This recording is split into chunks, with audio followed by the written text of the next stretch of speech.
салому дуруд дӯстон, аллакай рӯзи 1 феврал бозие ки ҳамагон интизоранд баргузор мешавад. Ал-Наср дастаи Интер Майамиро меҳмондорӣ мекунад.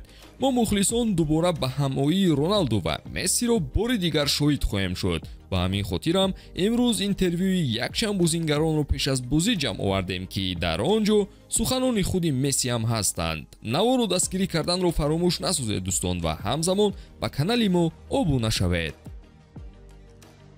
Дӯстон, навори мо бо дастгирии ширкати 1x омода шудааст. Рақобатҳои футболӣ ва дигар навъи варзишро бо хизматрасониҳо ва коэффициентҳои баланди ширкати 1x боз ҳам ҷолибтар гардонед. Он ҷо регистратсия осон буда, пардохт аз тамоми гӯшаи канори дунё бароятон дастрас мебошад. Ана барои обуначиёни канали Футбародарон бошад, иқдоми махсус омода намудаанд, ки дар аввалин пардохт бо промокоди Touchfoot ба ҳисоби шумо то $100 бонус дода мешавад. Силкаи заруриро дар комментария мегузорем. Ба ҳама муваффақият. бесаброна интизори даъвати нав дар Интер Майами ҳастам. Мехоҳам саҳми худро дар натиҷаҳои dastavӣ гузорам. Хурсандам, ки бо собиқ ҳамдастаҳоям якҷо шудам. Фикр намекардам, ки мо замоне боз ҳам бо ҳам бозӣ карда метавонем. Чунки интизор будам, ки Лионел Месси корномаашро дар Барселона ба анҷом мерасонад.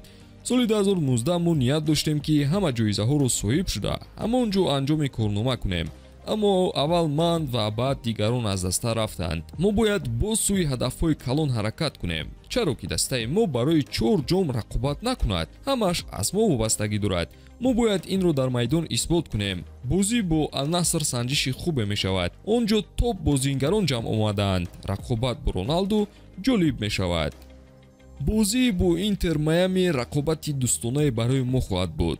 Бояд иқрор шуд, ки рақиб қавӣ шудааст ва ҳайъаташ пурзур гашт. Рақобат бо Лионел Месси ягон вақт осон намешавад, вале он ҷолибият мебахшад. Ман аллакай дар он сатҳ бозӣ кардаам. Бозӣ ҳатман ки ҷолиб барои мухлисон мешавад. мо мавсимро тавре ки интизор мерафт ҷамъбаст накардем. бозиамон заиф гашт, вале дар мавсими ҷадид бояд ҳама қувваамонро дар майдон истифода барем. ҳайатамон қавӣ шуд ва умед бештар гашт. бисёриҳо чемпионати амрикоро заиф мешуморанд, вале ин ҳақиқат надорад. ин ҷо ҳам футбол рушд кардааст ва бояд талоши зиёд барои расидан ба мақсадат кунӣ. мо ҳоло омодагӣ ба мавсими нав мебинем ва ин бозӣ хуб аст. агар муқобилашон комёб шавем, корамон осонтар мешавад, аммо худи бозӣ осон нахоҳад шуд. Мане, Роналду, Талиска муқобили ин бозингарон бозӣ кардан саҳлу сода нест. ба ман нақшаҳои дастаамон писанд аст. ҳайъатамон хуб шуд ва бо омадани Суарес пурратар гаштем. мо мехоҳем барои ҳама ҷоизаҳои имконпазир рақобат кунем. бозӣ бо Ал-Наср омодагӣ ба мавсими нав муҳим аст. хурсандам, ки бо рақиби сахте рӯбарӯ мешавем. ҳарчанд бозӣ дӯстона аст, вале мо ҳама талоши худро мекунем, ки ғалаба ба даст орем. бо Роналду рақобат кардан ҳамеша ҷолиб мегузарад. гузаштаи мо дар Испания моли таърих гашт ва ҳама фикр мекунанд, ки мо душманӣ дорем. дар майдон ҳамин хел аст, вале дар ҳаёт эҳтиром ба ҳамдигар дорему гоҳ-гоҳе суҳбат ҳам мекунем.